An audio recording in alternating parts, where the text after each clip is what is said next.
Good morning everyone.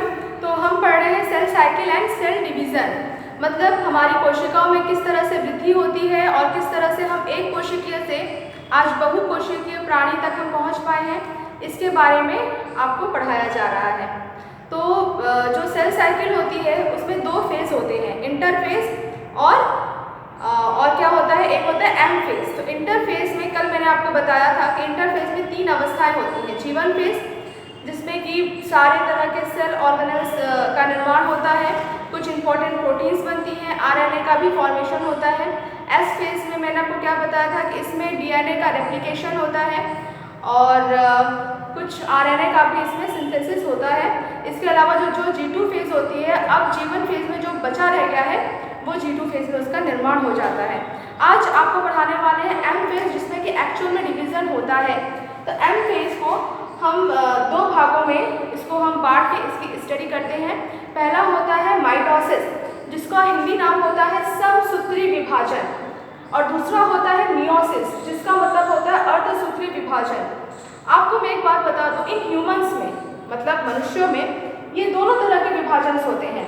मतलब हमारे body में समसूत्री विभाजन भी होता है और हमारी बॉडी में अर्धसूत्री विभाजन भी होता है। अब सोचो कहाँ आप लोग अपने नेल्स को काटते हो, अपने हेयर्स को काटते हो, लेकिन काटने के बाद भी हमारे नेल्स भी बढ़ जाते हैं, हमारे हेयर्स भी बढ़ जाते हैं, ठीक है। इसके अलावा शरीर में कहीं कुछ अगर कट फिट गया, सब्जी काट रहे हो, हाथ कट गया, या आप खेल रहे हो, आप गिर गए, आपका पैर छिल गया, तो उस टाइम पे जो डिवीज़न होती है आपकी बॉडी में, दैट मीन्स आपका नेल्स का लंबाई में बढ़ना, आपके बालों का लंबाई में बढ़ना। ऐसा तो नहीं है कि एक बार अगर आप अपने बालों को काट देते हो उसके बाद आपके बाल लंबाई में बढ़ते ही नहीं है, उनमें ग्रोथ बंद हो जाती है, ऐसा तो नहीं होता है ना। आपके बाल भी जो है वो ग्रोथ में, मतलब उसमें भी क्या होती है, ग्रोथ होती है, नेल्स भी हमारी बढ़ती है। कहीं हमें चोट लग जाती है तो चोट भी हमारी धीरे धीरे वो भी भर जाता है, मतलब वो भी रिपेयर हो जाता है हमारी बॉडी में। तो उस तरह में जो डिवीज़न होता है सेल्स में, उसको हम बोलते हैं समसूत्री विभाजन। मतलब नेल्स का बढ़ना, बालों का बढ़ना, ये किस डिवीज़न के द्वारा होता है, तो माइटोसिस के कारण होता है, समसूत्री विभाजन के द्वारा होता है। अब बात आते हैं मियोसिस कहाँ होता है। आप गर्ल्स हो, आपको हर मंथ में आपको पीरियड्स आते हैं, तो उस दौरान क्या होता है, आपके जो बॉडी में जो ओवरीज है, उस ओवरीज से ओवम रिलीज होता है। तो ओवम बनने के लिए, अंडाणु बनने के लिए, जो आपकी बॉडी में जो डिवीज़न जो हो रहा है वो अर्धसूत्री विभाजन है। कौन सा वो डिवीज़न है, वो अर्धसूत्री विभाजन है, वो मियोसिस है। इन ह्यूमन बॉडी में आप सभी को पता होगा, मनुष्य के शरीर की प्रत्येक कोशिका में गुणसूत्र की संख्या होती है 46। लेकिन अगर हम ओवम की बात करें, अगर हम अंडाणु की बात करें, जो कि हर मंथ रिलीज होता है एक फीमेल की बॉडी से, तो उसमें ओवम में जो गुणसूत्र की संख्या होती है वो होती है 23। ऐसा क्यों होता है ये भी मैं आपको आगे बताऊंगी, लेकिन अभी के लिए फिलहाल आप ये समझो कि एम फेज जो होता है उसको आपको, मतलब दो तरह के एम फेज की स्टडी आपको इस चैप्टर में करनी है। पहला कौन सा, समसूत्री विभाजन, जिसको हम माइटोसिस बोलते हैं। दूसरा कौन सा, अर्धसूत्री विभाजन, जिसको हम मियोसिस बोलते हैं। समसूत्री विभाजन माइटोसिस में क्या होता है, क्रोमोसोम की संख्या जितनी पेरेंट सेल में है उतनी ही डॉटर सेल में होती है।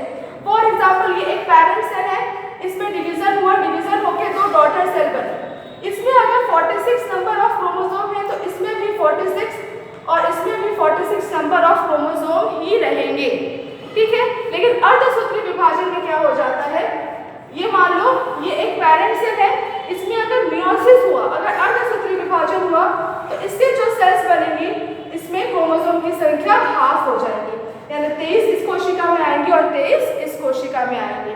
अर्धसूत्री नाम है तो नाम से ही आपको क्लियर रहना चाहिए कि क्रोमोसोम की संख्या वहाँ पे क्या हो जाएगी, हाफ हो जाएगी। समझ में आ गया आप सबको। अब हम बात करते हैं, अब हम केवल पढ़ते हैं माइटोसिस के बारे में, ठीक। तो माइटोसिस को हम 2 भागों में बांट के उसकी स्टडी को करते हैं। पहला होता है कैरियोकाइनेसिस, दूसरा होता है साइटोकाइनेसिस। कैरियोकाइनेसिस का मतलब होता है केंद्रक का विभाजन। कोशिका है ये, कोशिका ठीक है। तो जब भी कोशिका का विभाजन होना होता है तो सबसे पहले क्या होता है, सबसे पहले वहाँ पे केंद्रक डिवाइड होगा। केंद्रक डिवाइड होके एक कोशिका के अंदर पहले 2 केंद्रक का निर्माण हो जाएगा। केंद्रक का निर्माण होने के बाद फिर कोशिका में डिवीजन होगा। ठीक, तो जो माइटोसिस होती है उसमें होने वाले डिवीजन को हम 2 भागों में बांट सकते हैं। पहला कैरियोकाइनेसिस अर्थात केंद्रक का विभाजन, और दूसरा है साइटोकाइनेसिस मतलब इस कोशिका का विभाजन। ठीक है, यहाँ पे जो कोशिका है कोशिका का विभाजन। इतना आप सभी को समझ में आया होगा। अब कैरियोकाइनेसिस को फर्दर और हम 4 भागों में डिवाइड करते हैं। कैरियोकाइनेसिस में जो पहली अवस्था होती है वो होता है प्रोफेज, मेटाफेज, एनाफेज और टीलोफेज। ठीक, यहाँ पे मैंने प्रोफेज का डायग्राम बना के आपके लिए रखा है। अब तक मैंने आपको क्या बताया कि जो सेल साइकिल होती है उसमें 2 तरह के फेज होते हैं, इंटरफेज और एमफेज। इंटरफेज के बारे में मैंने आपको कल पूरा बता दिया था। अब बताने जा रहे हैं एमफेज के बारे में। एमफेज को हम 2 भागों में बांट के उसको हम डिवाइड करते हैं, पहला माइटोसिस, दूसरा मियोसिस। ठीक, माइटोसिस को हम 2 भागों में डिवाइड करते हैं, कैरियोकाइनेसिस और साइटोकाइनेसिस। ठीक, कैरियोकाइनेसिस का मतलब क्या होता है कि कोशिका के अंदर पहले केंद्रक विभाजित होता है, और साइटोकाइनेसिस का मतलब क्या है, एक बार जब केंद्रक विभाजित हो जाता है तब कोशिका भी 2 टुकड़ों में विभाजित हो जाती है। कैरियोकाइनेसिस को हम 4 भागों में बांट सकते हैं, प्रोफेज, मेटाफेज, एनाफेज, टीलोफेज। जिसमें प्रोफेज जो है, अब इन सब की मैं थोड़ी थोड़ी आपको खासियत यहाँ पे पहले ही मैं आपको बता देती हूँ। प्रोफेज जो होता है सबसे लॉन्गेस्ट फेज होता है कैरियोकाइनेसिस में। मेटाफेज में क्या होता है कि इसमें क्रोमोसोम की स्टडी सबसे अच्छे तरीके से की जा सकती है। ठीक है, अगर हमको क्रोमोसोम की स्टडी करना है कि क्रोमोसोम का स्ट्रक्चर कैसा होता है तो उसकी स्टडी हम सबसे बेहतर ढंग से कहाँ कर सकते हैं, किस फेज में, मेटाफेज में। एनाफेज जो होता है वो सबसे शॉर्टेस्ट फेज होता है, सबसे लॉन्गेस्ट फेज प्रोफेज, सबसे शॉर्टेस्ट फेज एनाफेज। टीलोफेज जो होता है वो प्रोफेज का उल्टा होता है, विपरीत होता है। तो प्रोफेज क्या होता है, सबसे लॉन्गेस्ट, सबसे बड़ा फेज होता है। मेटाफेज में अगर हमको क्रोमोसोम की अच्छी तरह से स्टडी करनी है तो मेटाफेज में करनी होगी। अगर एनाफेज क्या होता है, ये सबसे शॉर्टेस्ट फेज है, और टीलोफेज ऑपोजिट ऑफ प्रोफेज होता है। ठीक, यहाँ पे है प्रोफेज। अब प्रोफेज में क्या होता है ये आपको समझना है। प्रोफेज को पढ़ने के लिए देखो यहाँ पे क्या है, ये मैंने बनाया है प्लाज्मा मेम्ब्रेन। ठीक है, कोशिका के चारों ओर जो मेम्ब्रेन होती है उसको हम बोलते हैं प्लाज्मा मेम्ब्रेन। ये जो मैंने बनाया है ये है न्यूक्लियर मेम्ब्रेन। इस न्यूक्लियर मेम्ब्रेन के अंदर प्रेजेंट होता है क्रोमेटिन थ्रेड। यहाँ पे देखो ये फिगर इससे किस तरह से अलग है।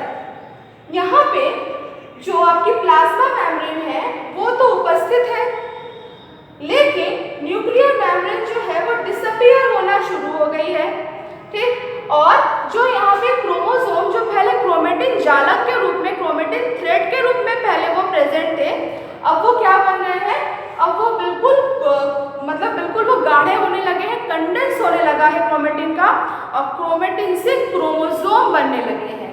ठीक है, तो यहाँ पे ये जो क्रोमेटिन था यहाँ पे ये डेंस हो गया है थोड़ा। यहाँ पे अब देखो क्या होगा, यहाँ पे जो प्लाज्मा मेम्ब्रेन है वो तो उपस्थित है, लेकिन न्यूक्लियर मेम्ब्रेन पूरी तरह से डिसअपीयर हो चुकी होती है। प्रोफेज के अंत तक आते आते क्या होता है, न्यूक्लियर मेम्ब्रेन पूरी तरह से डिसअपीयर हो जाती है। जो क्रोमोसोम होता है उसमें हमको 2 क्रोमेटिड दिखने लगते हैं, एक क्रोमेटिड ये, दूसरा क्रोमेटिड ये। ठीक है, हमको उसमें 2 क्रोमेटिड बने, एक क्रोमोसोम में 2 क्रोमेटिड हमको उसमें दिखने लगते हैं। काइनेटोकोर से, ये काइनेटोकोर है, काइनेटोकोर से हमको स्पिंडल फाइबर्स निकलते हुए दिखाई देने लगते हैं। जो स्पिंडल फाइबर होते हैं पूछा जाता है किस टाइप के प्रोटीन के बने होते हैं, तो आपको पता होना चाहिए स्पिंडल फाइबर्स जो होते हैं वो ट्यूब्यूलिन प्रोटीन के बने होते हैं। स्पिंडल फाइबर्स जो होते हैं वो ट्यूब्यूलिन नामक प्रोटीन के बने होते हैं। ठीक है, और जो आपका ये जो होता है मतलब सेंट्रोमियर जो होता है वो भी स्पष्ट हो जाता है। तो प्रोफेज में क्या हुआ, अगर सिर्फ प्रोफेज लिखने के लिए आ जाए तो आप प्रोफेज के बारे में क्या बताओगे? न्यूक्लियर मेम्ब्रेन डिसअपियर होनी शुरू हो जाती है, जो क्रोमेटिन जालक है वो डेंस होकर क्रोमोसोम बनाने लगते हैं और एट द लास्ट आते आते एक क्रोमोसोम में 2 क्रोमेटिड्स होते हैं। स्पिंडल फाइबर्स बनने लगते हैं, स्पिंडल फाइबर्स ट्यूब्यूलिन प्रोटीन के बने होते हैं और न्यूक्लियर मेम्ब्रेन प्रोफेज के लास्ट तक बिल्कुल ही डिसअपियर हो जाती है। तो आई होप आपको प्रोफेज तक समझ में आया होगा। पहले आप इतना पढ़ लो, फिर मैं आगे का आपको समझाऊंगी, लेकिन इतने तक में अगर आपको कुछ डाउट है तो आप मुझसे पूछ सकते हो। Thank you.